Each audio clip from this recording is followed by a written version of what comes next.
Hello and welcome to Kicking Tires. My name is Jimmy, And I'm Justin. and today is February 16th, and we got some exciting automotive news with some stuff from Mercedes. Ford dropped some information about the Bronco. Audi has it's amazing. We'll get to that. Porsche has some news as well, but I want to let you guys know about first is if you're in the US, if you want an Integra, you can pre-order one starting in March. In Canada, the pre-order there's nothing really that says that it starts in March. But if you're in the US, pre-orders start in March. So if you want a hyped up Civic, get one on Acro's website in March. But let's jump right into it. Mercedes-AMG EQE. So Mercedes has their entire line in EQ form already, haven't they? So the EQE is their E class as an electric car. So the EQ is very similar to the EQS, except it's shorter, a little bit narrower. But honestly, from most angles, you can't tell. Yeah, You it know, looks the same. And it doesn't actually have much to do with the E-Class, I think. it Because really doesn't.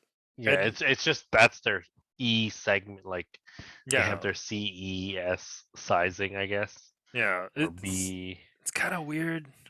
I mean, Yeah. they have the EQ, the GL EQC?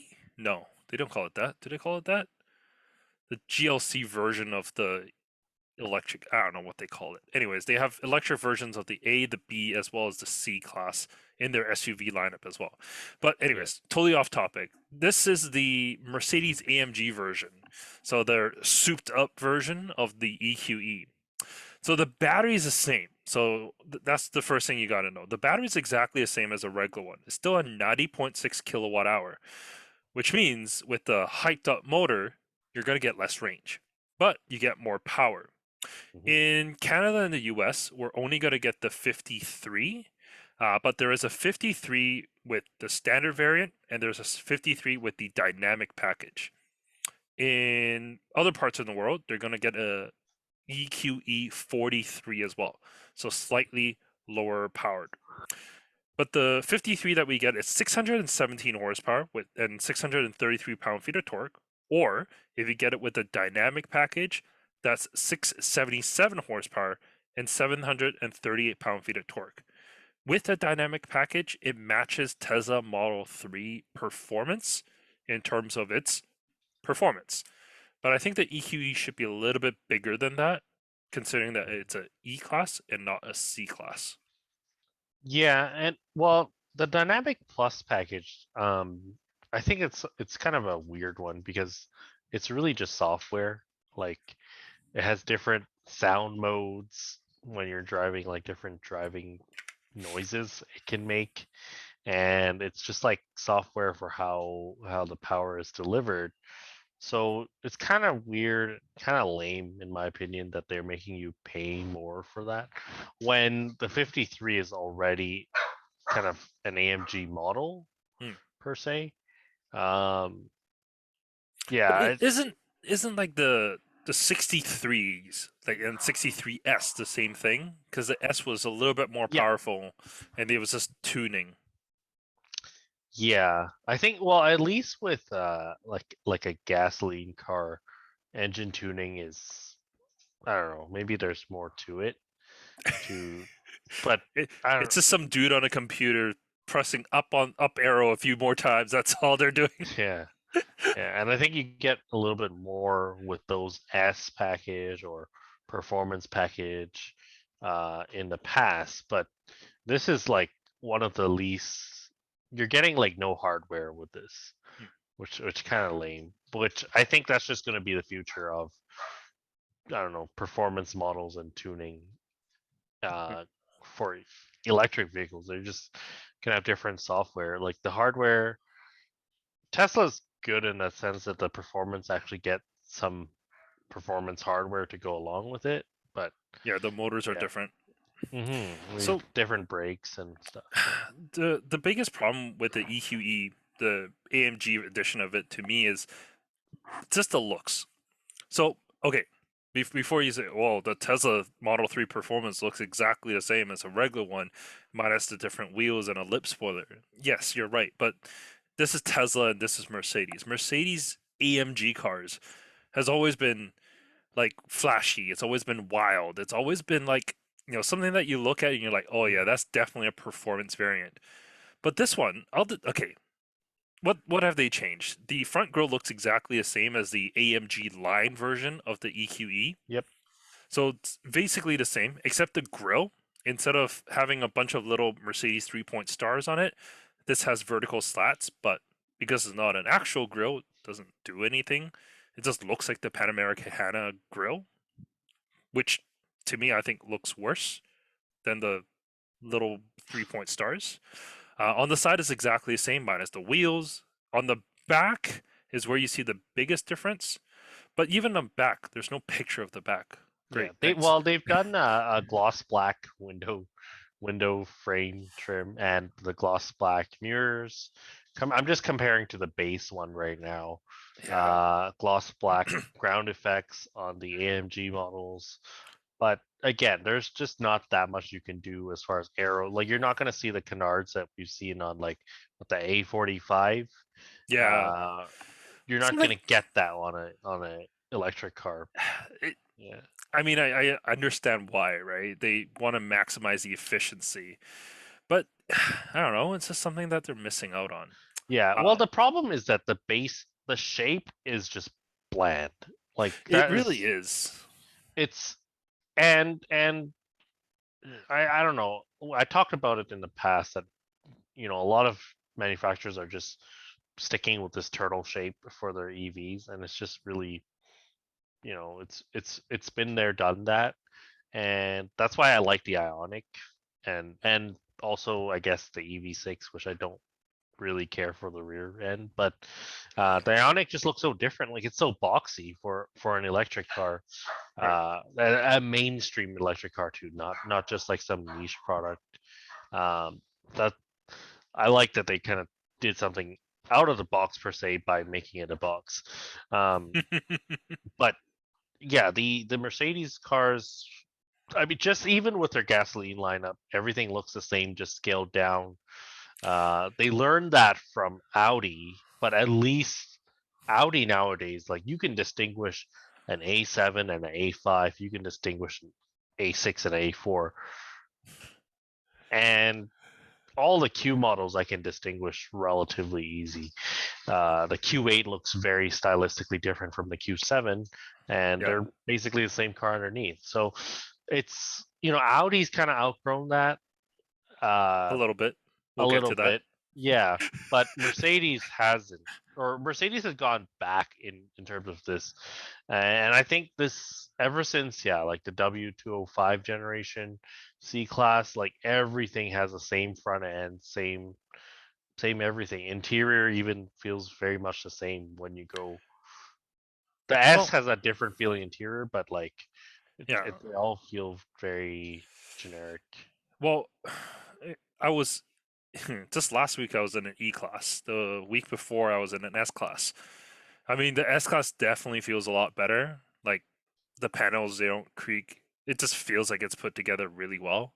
Last week I was in an E450 all terrain, and it just doesn't inspire confidence, that interior, because it looks great. Like in photos and video, you don't touch it, go near it. It's a very elegant interior, but once you start feeling things, it's like, there's so many creaks and rattles everywhere. It's just, where has that Mercedes quality kind of gone? And I have that fear with this EQ line, because a lot of them are available with this 35-inch or 55. I can't remember how big. It's the entire basically dash. It's a screen split into three sections as cluster, main, and one for the passenger. And yes, there's not going to be like, any physical buttons there, but I'm just thinking that whole piece is going to creak and rattle there because it just, I just don't think they can put it right, I guess. Yeah, I don't know. I'm just not that drawn to this brand recently. Uh, Not as much as before, that's for sure. yeah, Yeah. Well, let's move on from Mercedes. It feels like a little bit sad. But let's move over to Ford, where they're taking the Bronco, which is something you can't buy literally right now, but they're making a new kind of addition to it. So this is a special edition version called the Everglades model, or trim, I should really say.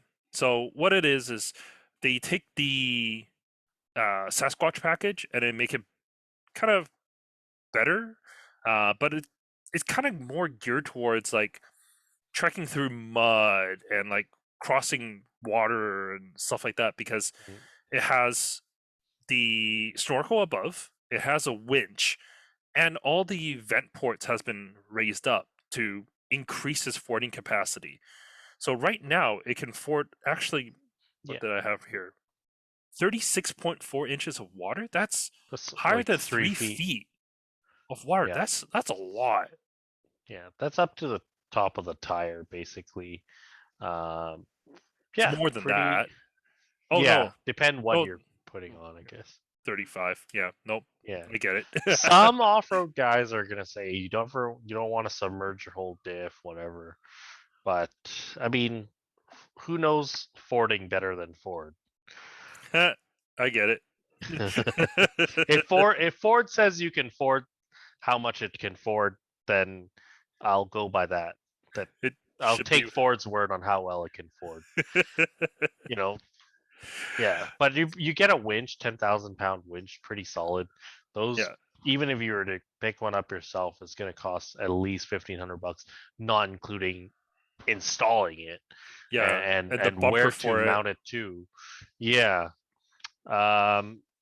So pretty good stuff from the factory. We don't know what pricing is like, but Oh, we do. oh, Pricing is 55 or 54,495 US. hmm. It's a little bit more than the regular Sasquatch model. It's like 3 grand more. Oh, then totally worth it because the snorkel is pretty sweet. It's not. It looks pretty well integrated into the whole styling theme of the I off-roader. like how it's on the passenger pillar.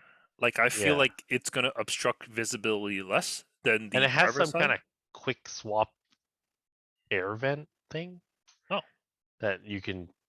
Yeah, so like I guess you can take it off easily if you wanted to.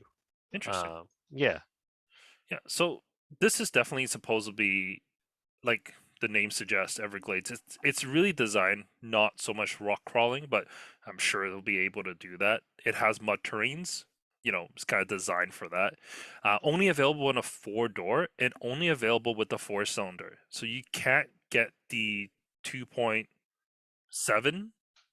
V6 EcoBoost with it. Only the base 2.3 oh, four-cylinder EcoBoost. And they said there's no plans currently for the 2.7. maybe it's just the way like the air intakes are positioned that lets the 2.3 like the four cylinder. I guess it would be taller. Yeah, Everything would be higher up, so maybe that's why maybe it's better and it's maybe lighter too. lighter, So better for feel. I mean, if you're in the Everglades, you probably want to make sure that you have something a little bit more efficient. mhm.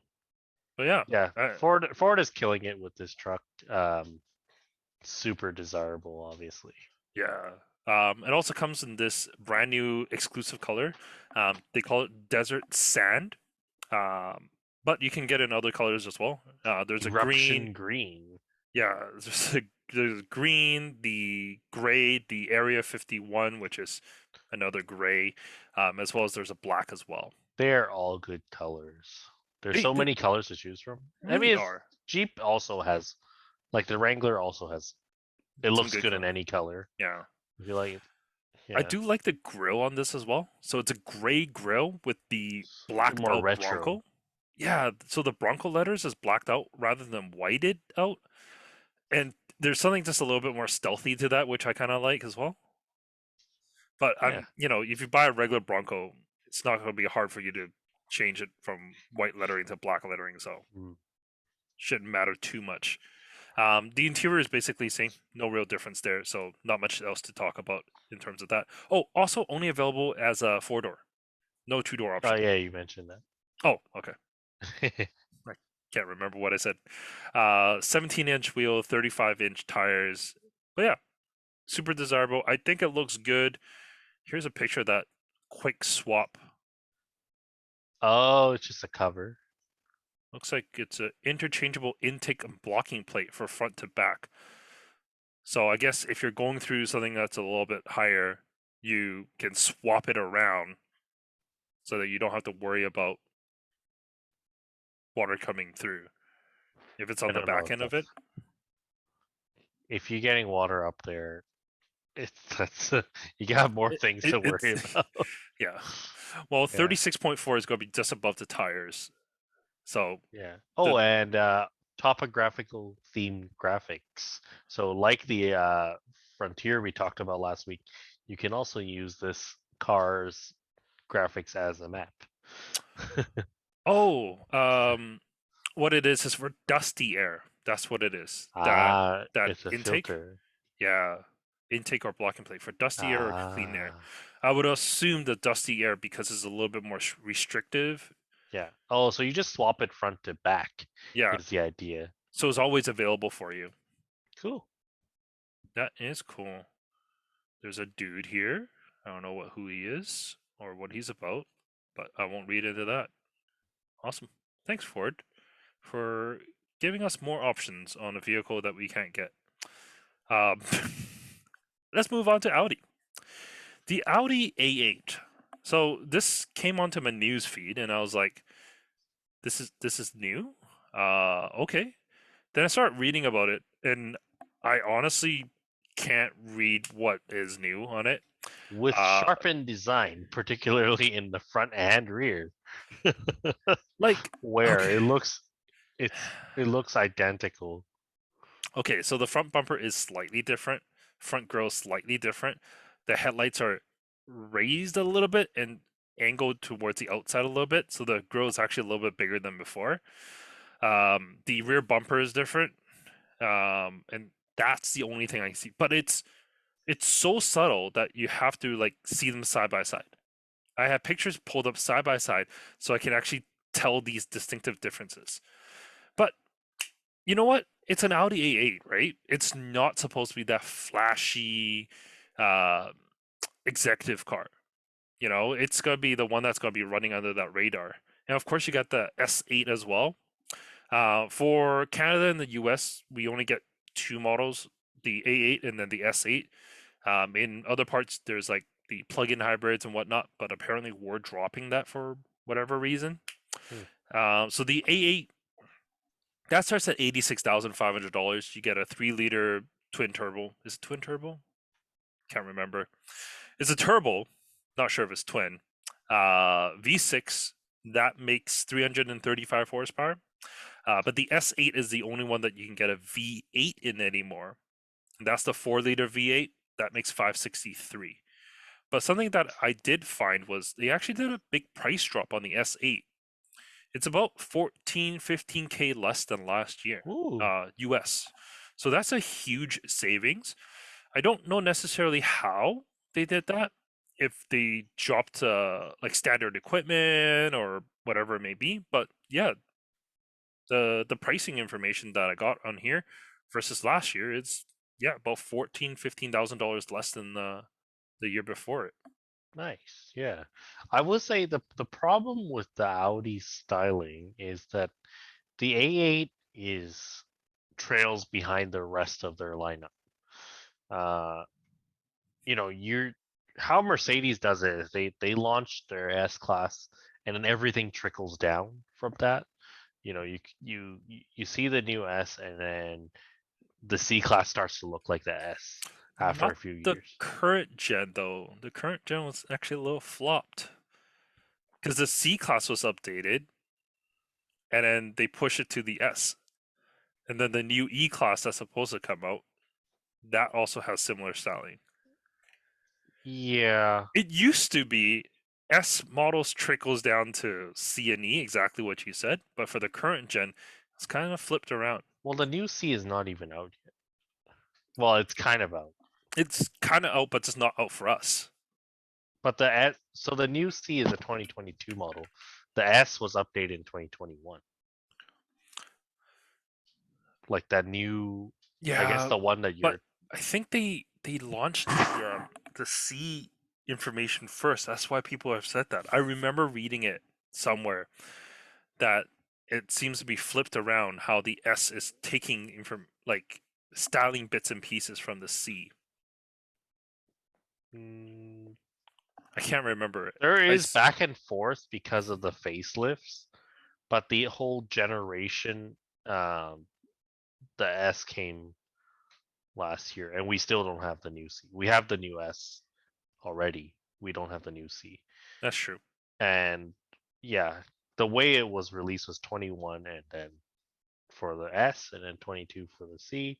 Mm. So yeah, but yeah, Audi definitely, like, this feels dated already. Like looking at it, it looks like early B9A4.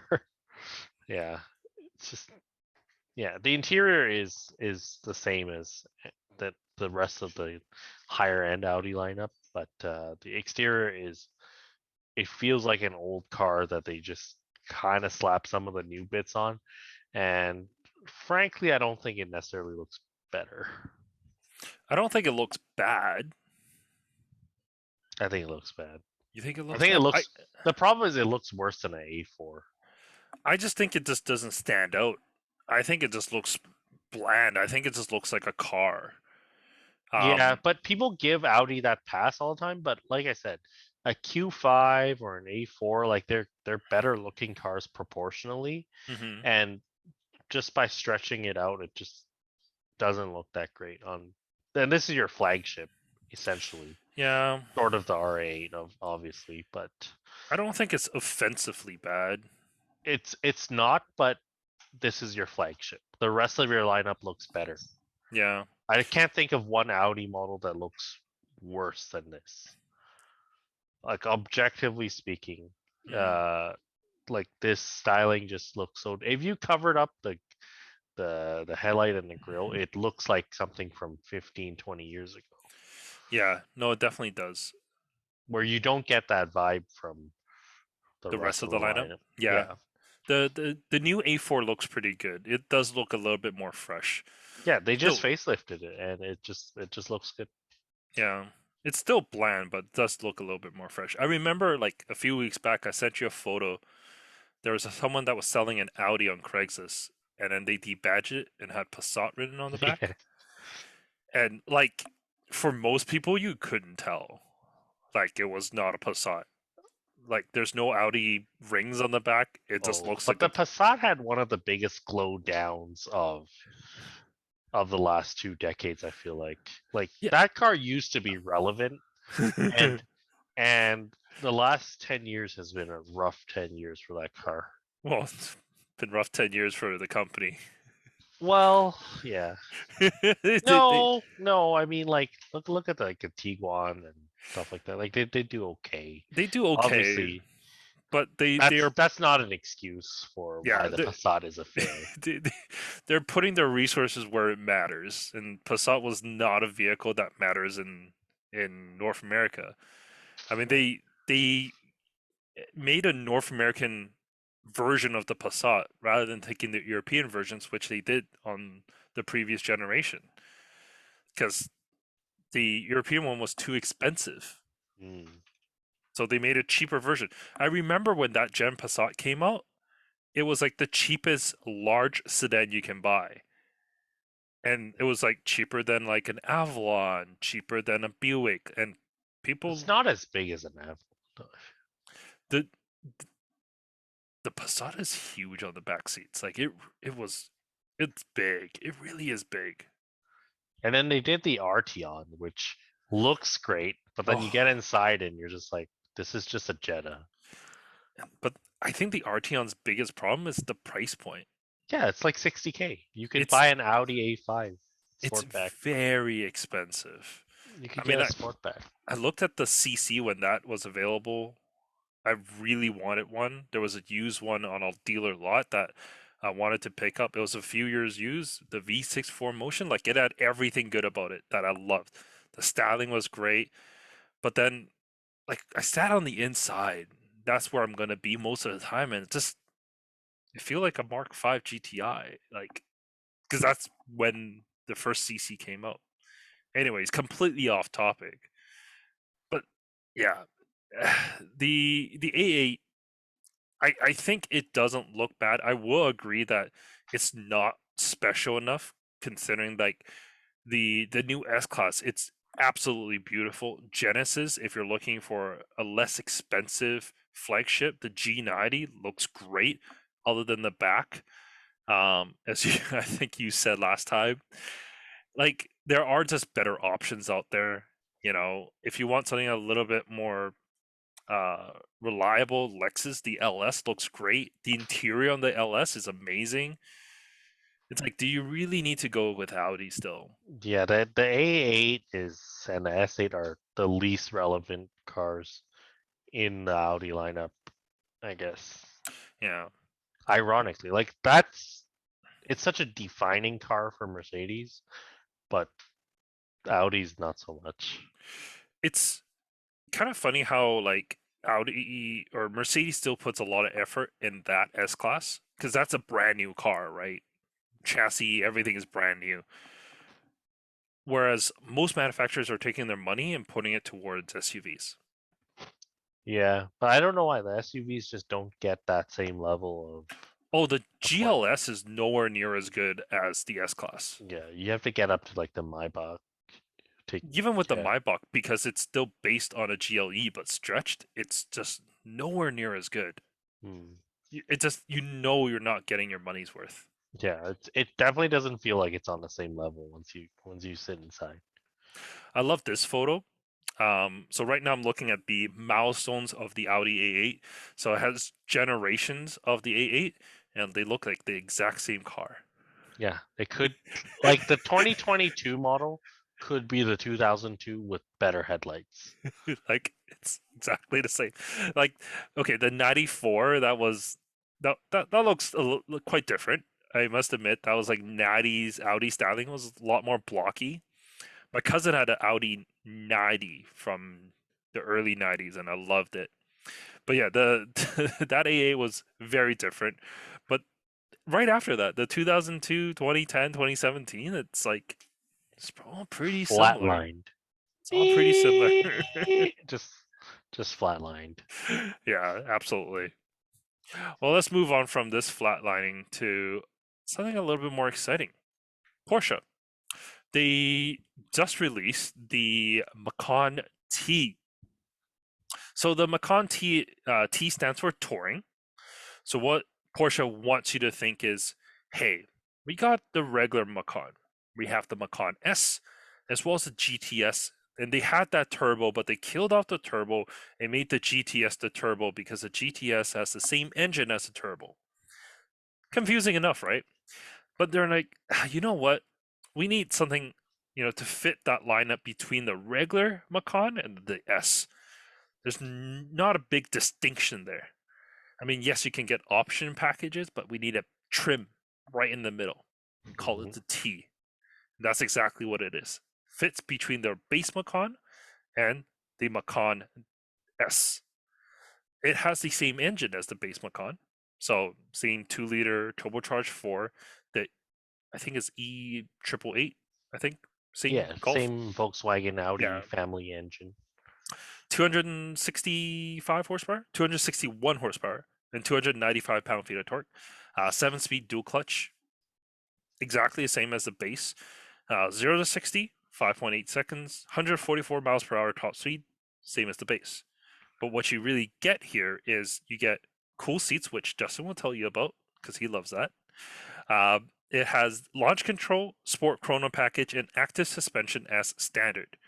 So what Porsche is trying to tell you is this is like the driver's car. So you get the base one, but you get the base engine, but you still get that feeling of the higher end ones because you get the sport chrono package as well as the better handling with the suspension. And it's lighter because of the turbocharged 4. Yeah, It's it's a decent amount lighter, like 60 59. kilograms. Yeah. Like it's a solid amount of weight. I don't know if you'd really notice in this kind of SUV, but it's not fast. Like I saw from I saw 6.2 seconds.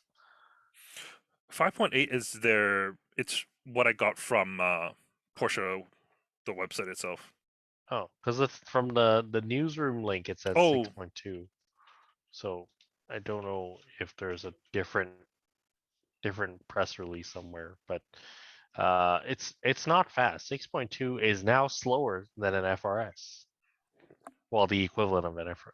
Like, the we used to GR86. the 86. 6.2, I think, in a modern something that's supposed to be sporty, a little bit meh. I don't know. But you do get it is lower, which is kind of cool. 15 mil lower. The T model and the GTS models are always kind of the value pick because between the base Macan starts at about 60, and then the Macan S starts at about 70 here. So this is gonna slot in between that, and you're getting so much of the even beyond an S level of goodies at a lower price point. So this is really going to be a value pick because if you can get this under 70 Canadian, that's a lot of Porsche for the money. I think you're getting stiffer sway bars and available air suspension. I don't know. They said it's the first time air suspension has been offered on the four-cylinder, which I don't know if anyone really goes for it. But if you do get it, you can lower it an extra 10 mil. Mm. So that's an inch lower, which it's a different look, but it is kind of cool. Like this is one of those SUVs that you want to lower, uh, or Um, that looks proper lowered. one of our, I think you know him, Jason. He has a lowered Macan. It looks Yeah. great. Yeah. It does look like it's not a brand new Macan. It's a few years old. But he got rid of his Audi S4 for it. It looks absolutely amazing. It's such a Mhm. nice looking vehicle. It Yeah. essentially what it is. It's a Golf R in Porsche SUV clothing. Yeah. Way nicer interior. A little bit better of a trunk, but no better of a back seat, in my opinion. Definitely not But it's not the same because the engine goes this way rather than sideways. the other way. The other way. So it is not The exactly wrong the way. same. Yeah, the Macan technically has a better weight distribution. I don't know, Maybe. especially with Well, the AAA. it's a better layout, so it should send more power to the rear than the front, which the Golf R can't. hmm hmm And you can get Porsche torque vectoring on the Macan T, Mm. which again is like you bought the base model. Like I don't know if anyone really takes their four-cylinder Macan that seriously that they're like I'm gonna option for the PTV Plus package, but it is there if you want it. And yeah, I think this is gonna be a really good value. And Macan just recently got this update, so not a bad time to be shopping for this kind of premium compact crossover thing. Always one of my favorites ever since it came out. Um, Is it still relevant though, the Macan? Do you think? Like, yes, I know it receives some updates, but is the updates enough to have it be competitive? yes, Because like, because the interior is way nicer than anything else. I feel is like. it a lot better than like the Q5? Because the Q5 got updated and that looks pretty good on the inside now. Yeah, you don't. Well, the Q5 is just too bland. Like Mm. it is. It's a decent car if you don't want to be too flashy. It's way more practical. A Q5 interior is way bigger than the Macan. The trunk is way bigger, even though they're kind of the same cars underneath. If you want practicality and you want to be a bit more low key, the Q5 makes a lot of sense. It's a better value. You're gonna get more for your money, more space for your money with an Audi product. But I don't know. I like the finishing on the Macan. I like the sporty seats. I like the overall look. It's just more dynamic of a car. And ultimately, you don't. If you're shopping for like a small crossover, it doesn't really. You're not looking for a minivan, I guess. Yeah, Yeah, you just Yeah, want the most dynamic one, and this is gonna be it. There's no, as they would say, there is no substitute. yeah. The when I'm looking at this picture of the front end, though, I'm not too sure about it because they introduced that darker grille and it just looks really weird It's a because huge grill. it spans from corner to corner on the front and it's just right below the headlights. I mean, if you cover I up dig it. the grille, it's a 911. Like if you just cover up the grill, so you Mm. don't see the grill and everything underneath, everything above it is just 911 or Panamera. But like it's just there's something about that grill I'm not loving. I think it was a different color, maybe like a silver or satin silver, something like that. Maybe Darker color, maybe. yeah, I don't know. Something might look a little cooler. Yeah, but a little bit too slow is my verdict on this because I just like this is more of a styling package to me because it's just 6.2 seconds. Like it's no slouch, but it's not that compelling. Be- but Uh, because it's that engine, tuning options.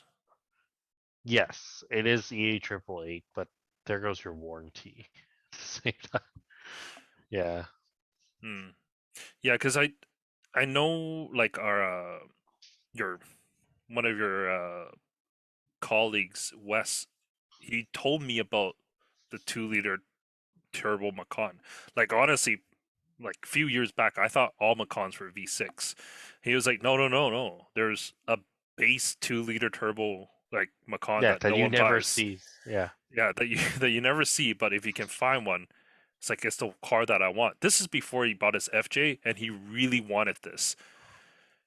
Like after his GTI, he was like, it's the next best upgrade. And I was like, really? It's like, yeah, because the tuning ability of it, you can make it out of like 350 with no yeah, problems. and lots of parts and support for that engine, where you're not having to. Well, I think the 2.9 is now like a shared Audi engine, but prior the original Macan, the V6 was pretty much specifically a Porsche engine, and so just makes kind of maintenance and upkeep in the long run a bit more of a hassle. Whereas the E888 is probably one of the most mass-produced engines you'll ever find, Yeah, it's in uh, everything.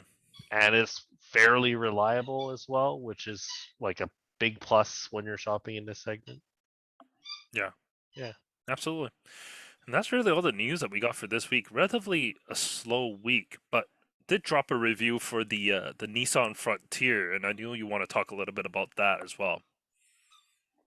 So Yeah, the Frontier Pro 4X model, which is priced like a TRD off-road, but I guess is positioned kind of in between the TRD off-road and a TRD Pro.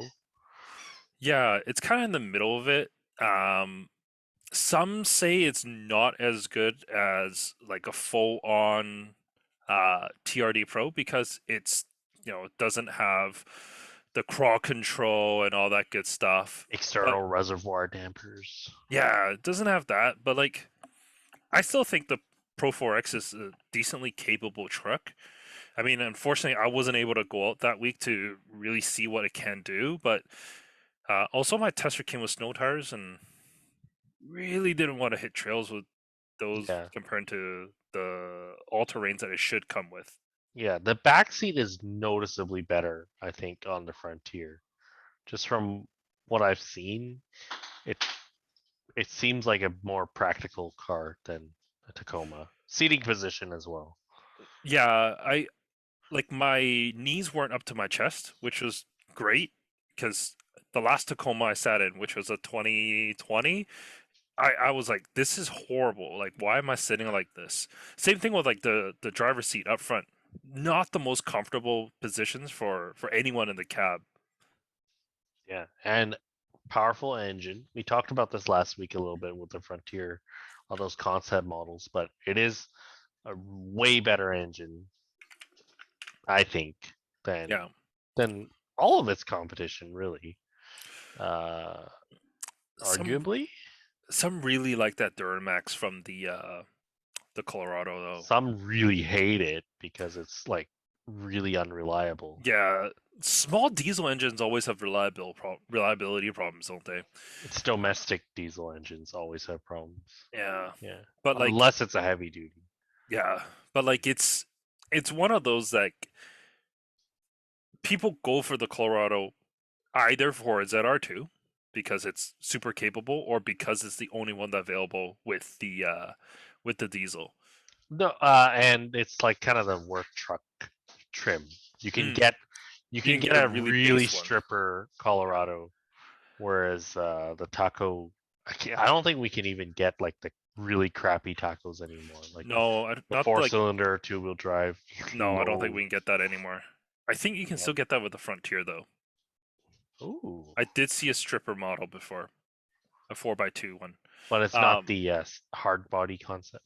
Or no, not that. Uh, one thing in like I drove a Colorado like a year ago. One thing I was super surprised is no smart key. Like for Toyota, like the Foreigner just got it last year, I think, or 2021, I think, or 2020. Yeah. It's new to Toyota as well, but like smart key is something that's been around for so long. I feel like most vehicles should have it. It's super convenient to have. But I Oh, also even get the ZR2. I'm not sure about ZR2. I think it doesn't. The one I drove was the top trim, like Denali GMC, whatever. I can't remember what it's called, but it was a Denali version with all the options. Uh huh. And no, you had to unlock with it, and you put a key into the. Then you start like no, it was fully manual, and oh, it's just this is crazy. I don't think you can get a sunroof with it as well. Could be wrong on that. Oh, I just and remember. I think that the tailgate, it doesn't lock. Well, Tacoma tailgate doesn't lock either, from what I remember. Does the Frontiers lock? Frontiers does lock. That's a Frontiers big definitely locks plus. Yeah, because there's an unlock button on the key fob too. nice. Yeah, there's definitely a lot to love about the Frontier, and I think the best thing about it is just the price point. It comes down The to Pro like 4X is a really good value it's honestly not bad. because Like the base model, the King cab, which is the suicide doors, cloth seats, 4x4. We don't even get a two-wheel drive Frontier here in Canada. But the base model is 40. Whereas the Pro 4X starts at like 46. well, this one I have here with all the options, bigger infotainment screen, leather seats, and everything. This 50K. Yeah, which the base model doesn't make any sense at 40K, I feel like. Uh Work truck Colorado start at 35. Um but yeah, at 40K I could get a real truck for that that doesn't feel that peasant spec because a base model mid-size truck is really, really base. Uh, and yeah, 40K, I could probably go full size even. Yeah, like a really low trim, like a F-150 XL. Uh, Oof. yeah, It's like, do you the really want an the XL? Like, vinyl flooring, yeah, special trims. it's No, but as a work truck spec, they kind of make yeah, sense. Vinyl seats, vinyl flooring. Yeah, yeah, you I- can get F-150 for 35. yeah. As a work truck, I can see it, but like as a personal something day to day, it's just I wouldn't want to be in that for long. I the biggest problem I had with the Frontier was like I know people that are looking for this segment is looking for something that they can like have a decent daily driver, and the Pro 4X it just didn't feel like a great daily driver because of the suspension. It's or just the overall truckiness of it. It just feels like it's too much of a truck. Hmm. And the fact that the steering wheel doesn't telescope, it just makes it so that like there's a lot of people that might not be able to fit that well in it. Yeah, I think the mid-size segment is just full of compromises, and that's why the Tacoma works. Is that it is such a compromised vehicle, but you're buying a compromised segment anyways. That You're not going to get that much for your money. All the refinement is out the window. And I just, yeah, like I was in that boat where I test drove the Tacoma, I test drove Colorado, I test drove the Ranger, and I just didn't really care. Well, the Colorado actually drove the best, I would say. Like the most, like day to day, I'm like, oh, this is pretty comfortable. It's pretty refined. This is a V6 Colorado, and it's like easy to park, easy to drive. I actually felt that one shifted the best and everything. I had the least issues with the Colorado. I haven't driven this new Frontier yet, but the Tacoma shifts terribly. Like I thought it was just, oh, the guy told me, oh, it's because it's brand new. It's low mileage. It had like maybe 200K on it, and I drove someone's used one, and it was exactly the same. Like it Hmm. just felt like a transmission from 15 years ago. It probably Um, is. yeah, kind of.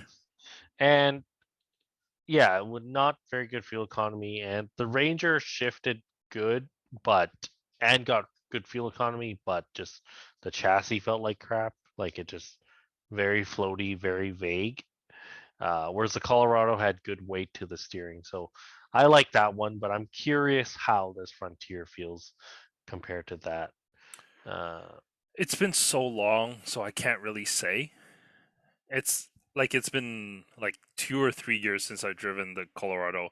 I did a video on a Colorado and Ridgeline comparison just to see like what's a better daily is the Ridgeline an actual truck kind of thing. And even back then, like the Ridgeline was just it was so smooth. It was like the best car that looked like a pickup, obviously. Uh, but like the Colorado, like I remember it handled well. I remember like the steering effort was good. yeah, I remember like I was like, huh, I'm kind of impressed about like how it rides even without load in the back. yeah, it drove very naturally to me, and I'm like, oh, I think I could see myself in a pickup truck. And then I went to drive the other ones. I'm like, no. I don't And I want did, any of those. yeah, I didn't like. So I went full size in the end, which I'm happy with. I think all the But full size are just it's just way more like we really got to bring our best to the table with the full size. but are Um, you happy with your full size? Because you want to sell it. I want to sell it because I have no room for it, but I don't have room for a mid size anyway. So I would be in the same boat. Hmm. Um, yeah, the Frontier engine that is like the whole powertrain of it is compelling. Ultimately, if a Ridgeline could tow 6,500 pounds like this Frontier Pro 4X, none of them would. There would be no need for any of these other trucks to exist, Yeah, unfortunately, right? It's unfortunately it can't. I think it's only and 5,000. yeah, like how hard would it be for Honda to do that? Because 6,500 pounds is like any mid-size European SUV is up there. Any of them. The ML, the X5, the Cayenne, the Land Rover, they can all do that. I If not more. They're close to 8,000 actually. So I'm wondering what it would take for a Ridgeline to get up there. I'm thinking if it's like chassis Yeah, I don't related, know if it's chassis or if because it's I don't think it's transmission would definitely be a weak point for Honda. yeah, the 10 speed that's on that, it's gotten better. Oh no. Does the Ridgeline use 10 or the 6 speed? Can't remember now. I remember they had I can't remember which one they had. 9 speed. Um 9 speed? Hmm. 9 speed. Which So is the worst one, right? No, the 9 speed was yeah, you're right. I The know 9 with speed was the the worst. Acura's the 9 speed was like That's disgustingly that was a unreliable. different 9 speed. Oh, But the okay. initial 9 speeds were pretty bad cuz that on the Pilot had a lot of issues as well. Hmm. But it's gotten better. The 10 speed is the newest one that they got, but the 10 speed is only for their Accord. Yeah. Well, maybe next generation they'll give it a new engine. We're not no more J series or something like that, and then we'll see. No, they can't do that. They can't kill off the J Can't kill off series. the J. The J Did they? series is the only engine that they've had that There.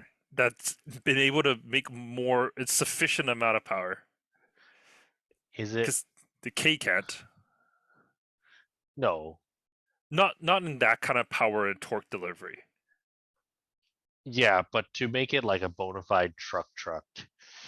Yeah, we always go back to the Ridgeline because it's just it it has potential, but comes short in some areas that hard to look over for a lot of people. And yeah, so which is like the mid-size segment. Like if you want just the most off-road capable, you just get a Gladiator Rubicon Or for ZR2. for like $80,000 and call it a day. But See, Gladiator's not that good off road because of its super long it's wheelbase. so long, yeah. Like But that's the. it's got triple lockers. It does have triple lockers, but when you're hung up, no lockers are gonna help you. Well, the thing is, even though the wheelbase is as long as it is, it's the easiest one to put 37s on, right? Whereas the Frontier, even with a 5-inch lift, they could only get 34s on. Yeah, I think it was only Uh, 34s. Yeah. yeah, which that alone is gonna make a huge. Like you've probably seen Gladiators on 37s. It looks insane, and that fixes a lot of the breakover issue with the long wheelbase and triple lockers ultimately. Uh, so Gladiator is a weird one. I don't know if we mentioned this when we were ranting about used car dealers and new car dealers, but Gladiator is one where the used cars cost as much as the new ones, but there's a bunch of new ones sitting on the lot. So why are the used cars so expensive? Because you're clearly not having that much of a shortage. Uh, There's no shortage with Gladiators. No, yeah, there like, really isn't. and I'm like, this car should not be priced at where it is used, but it is. Um, oh, I wanted to mention the Frontier steering wheel is very old school. Like, Yeah, it looks like something from 10 years ago. it Nissan. is. It's the same font. It's It's the the same. worst part. It's the same steering wheel that they use in the Titan. Yeah, nothing wrong with it. Like, it just aesthetically, it doesn't look right. Like, there's a lot of things in this cabin that look dated, but functionally, I like the simplicity of the layout.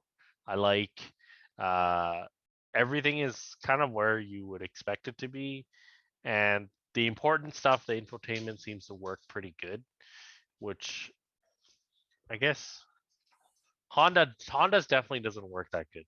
No, the And it's Ridgeline one is horrible. yeah, actually any Honda, even No, the the new Hondas, the newer ones are the better. new Civic still takes 30 seconds to start up. Really? Yeah, it's actually like from being able to Huh. click the touchscreen, start up, like fresh start, unlock your door, start the engine. From that point to when you can actually press anything is at least 25 seconds, which is Huh. kind of hideous. I auto The started the Civic that I had because that week was really cold. yeah, I don't know if that like pre primes it to start up. Like that's like a trick that BMW does. When you unlock your door, it already boots up the infotainment. So Right. it does make it like a really seamless experience. But man, the Honda stuff is so laggy, and it's been that way for 8, 9 years.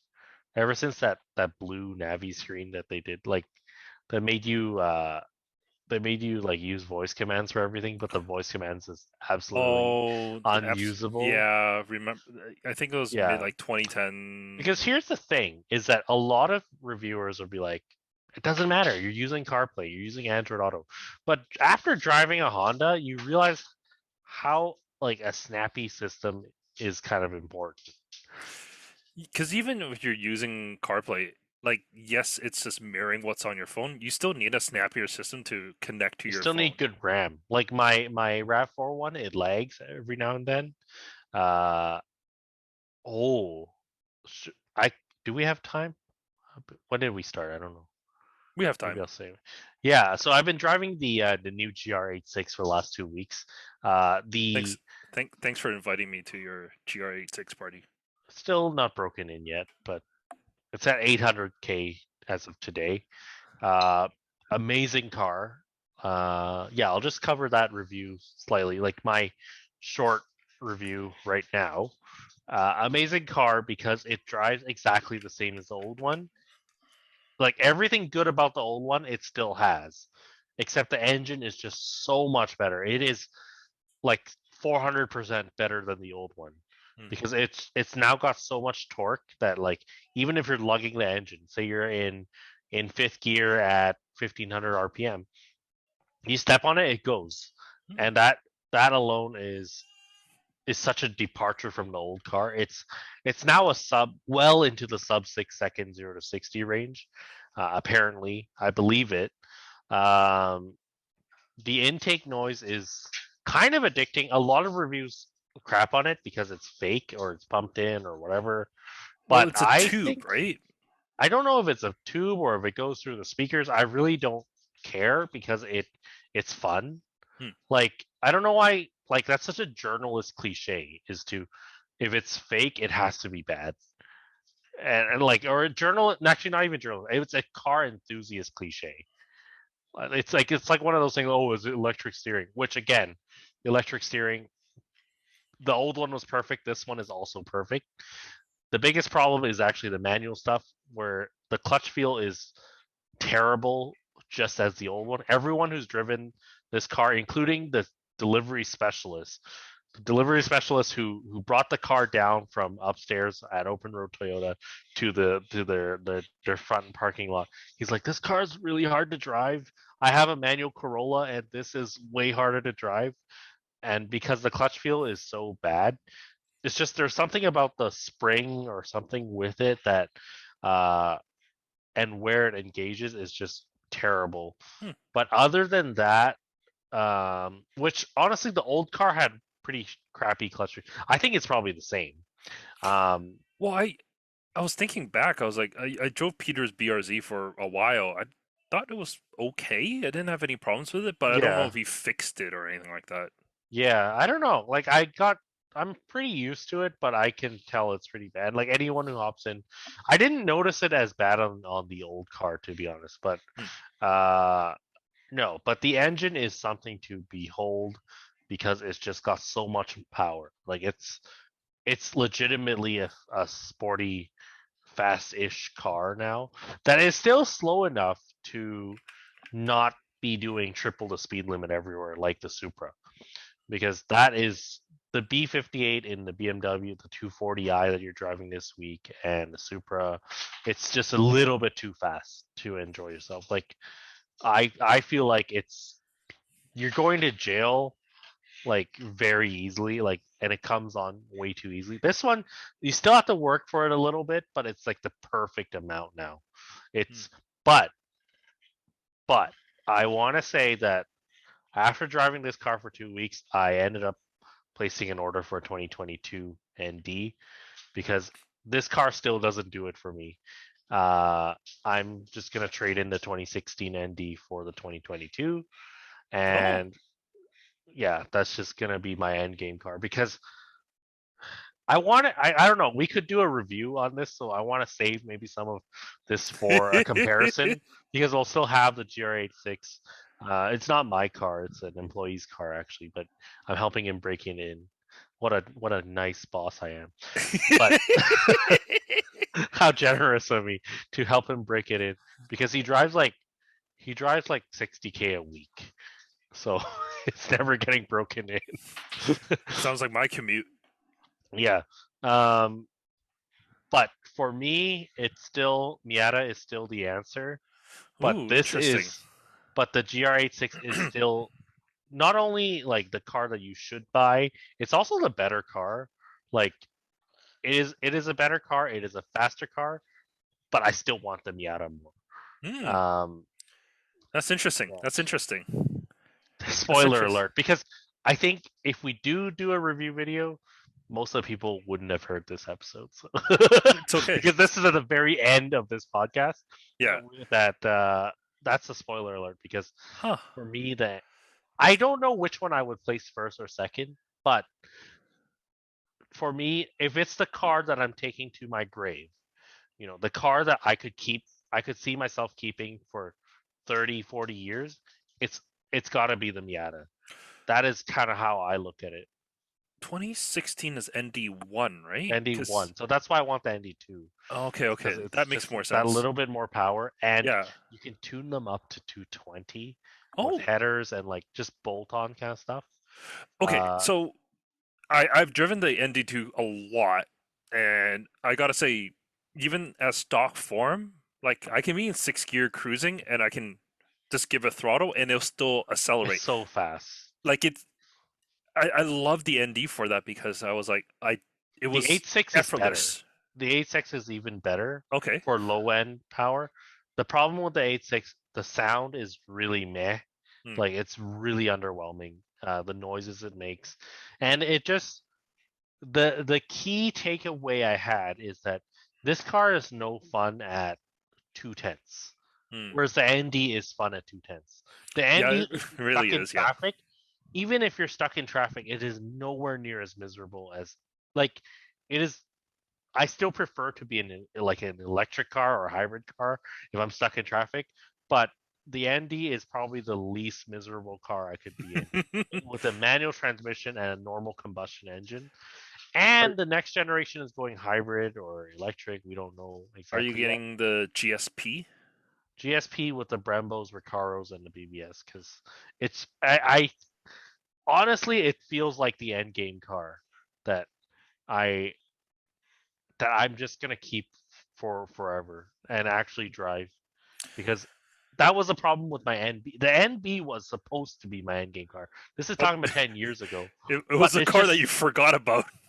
it's a car that I kind of forgot about because it just doesn't have the creature comforts. Even though I added in backup cam, Bluetooth, all this stuff that I don't know. At the end of the day, it's still like too dangerous and too much of a compromise to live with every day that I still prefer how new cars drive. It's just like the way new cars are built and the way new cars can be fixed and hopefully less corrosion issues. And 2022 ND. That'll be nice because you get. yeah, Oh, GSP doesn't have wireless CarPlay. Only GT no, gets wireless CarPlay. yeah, But you don't and care only because you're GT got Android. the color that I want. But does it have at least Android Auto? Because my 2016 doesn't. It has Android Auto and has CarPlay, but you Nice. just have to plug it in. That's all. Oh, I'm used to that, but there's nowhere to put your phone. There is, there is. Well, wait. What phone do you have now? It's too big to fit in the cup holder. No, because like it has the slot. It was perfect for my phone and a wallet to fit right to the left hand side of where the USB ports are. That slot is tiny on my ND1. Yeah, but I it don't know if it's. fits. It fits. Oh, I don't like I Oh, said. my phone is too wide for that slot I for have a. sure. It was just I was using an iPhone like 10, 11 back then. I got 13 now, but like Yeah. it's the same width, so it fits that and my wallet in there. Oh. And because the wallet squishes down on it, it was perfect because it didn't go anywhere. The one, Yeah, there's a really fancy like 3D printed mount that you could take out the cup holder and put it in there. I feel like hmm. that might be the way to go. 'Cause there's so Oh, because it's the removable cup holders and you can get yeah, a you just mount. lift it up and take Nice. it out. Yeah, That's that'd be probably the pretty best nice. way. But yeah, GR86 is I didn't so when I first took delivery, I only took I literally drove it off a lot, drove it back to to the office and just didn't drive afterwards. And I took it really easy on the drive back and I was really disappointed because I'm like this feels exactly the same as the old car, just as slow, Hmm. has all the same benefits as the old car, but just as slow. And then now that it's got like 500-600K on it, then I started stepping on it a bit more. I'm like, oh, this is a different car. Hmm. This is a different animal now. And yeah, eyes really opened on the GR86 this week, and it's sort of winning me over, but I think the ND is still I'm my I'm cup of tea. I really like the fact that you are going back to the ND because Yes. secretly I love the ND and I really want one, but uh, ND2 pricing is still very high, and ND1 I just don't feel like it's worth it to get an ND1. It's the pricing is insane. Like it's so much. The one that I'm looking at is taxes in is going to be about 10,000 more than the GR86. It's not $10,000 more car. I can guarantee you that. Like, it's not. If you're looking for value, you won't get it with an ND. But the But fact that it's a convertible, I just like it's just more fun. that and here's the biggest kicker for me is that when I'm driving an ND, I see people in a GT4, I see people in a Ferrari, a Lamborghini, you name it. I'm thinking they don't know what they're missing out because I've driven all these cars and it just comes back to this. Like there's nothing better than an ND. Like that to me is I can go $300,000 and I won't find a car I would rather daily drive, a car I'd rather track, a car I'd rather autocross, a car I'd rather commute, like anything. Like it is it's completely useless, but it just It's not that makes you useless. feel some kind of way. I went to Costco in an ND and I got my Costco run in an ND. Oh, the trunk is deep now too. I brought home a Christmas tree, a 6 foot tall Christmas tree in my NA with the hard top on. So like I brought definitely home all the suspension for the ND and the ND. So the coilovers, the sway bar sticking out of the roof. I did that, and then the coilovers fit in the trunk pretty easy, but the sway bars have to stick out the roof. little wide. Yeah, Yeah. That's but it was okay. Yeah. when do you know when you should be getting delivery of it? Should be in May, so Okay. it's gonna be May. Perfect. So this year we got some exciting stuff because I'm Yeah, also looking for a track car because I talked to my wife and we're like, you know what? I think this year's a year. We got to do it. Got to have some fun. So yeah, I'm looking for a cheap track car. Maybe it'll be the new summer kicking tires challenge. exactly. We As the RAV4 is as the RAV4 hasn't done too much recently. yeah. The RAV4 might see some We'll do something doing. else in the RAV4. We'll absolutely have to do something else. But yeah, Yeah. I'm looking for a good summer car, but we'll figure out what that is. If you have any leads or anything that you want to suggest, do let me know though. We'll be But you more than know Jimmy's taste, and he doesn't want to go for the obvious choices. Which the answer is always Miata, but he doesn't want to go for a Miata. all right. I want to spend like We've been there. 5-7 grand. All right, You can five to get it. seven grand. You can actually get an NA for that price. I don't but want an it's too NA. easy. I don't It's want too it. easy. It's I too don't. good. I don't want to die. All right. So I don't want an NA. I want something that can fit me and my family to go to track day together. So it doesn't have to be a 4 door. It can be a 3 door, but just has to be big enough for us. I've been looking Three-door at like GL. Veloster. No, You say 3-door. That's all I think of. hatchback. Hatchback 3 door. I've been looking at GLIs, GTIs. I really kind of want a Honda Fit, or because a bunch of our friends have a Honda Fit, I want to go the opposite and go Toyota. So I was looking at the Echo. Don't like the Echo or the Yaris. I was like, oh, that's kind of interesting as well. My Oh first car man, in Gran Turismo 3 was an the Echo. Vitz RS. Exactly. We So all had that car. That and the Demio. No, the Demio was everyone's first car, I think. The driver license car. oh yeah, so this takes me back. All right. So like if I Yeah. can find an Echo 4 door or 5 door, I should say, the RS one, But why maybe. would you want to track that? It's so slow. Same thing with the Honda Fit. At least Honda Fit. At least there's an aftermarket support in North America for it. We'll Yeah. we'll see. I'll put TRD stickers on it. I'll make it faster by design. At least. At least. All right, and I think that's really it for this week. Thank you so much for tuning in and not tuning in, subscribing and all that good stuff. And Tuning we'll, in. tuning can't really. How do you tune into a podcast? You You I mean can't no one tunes into anything. exactly. We'll But see you guys next week. yeah.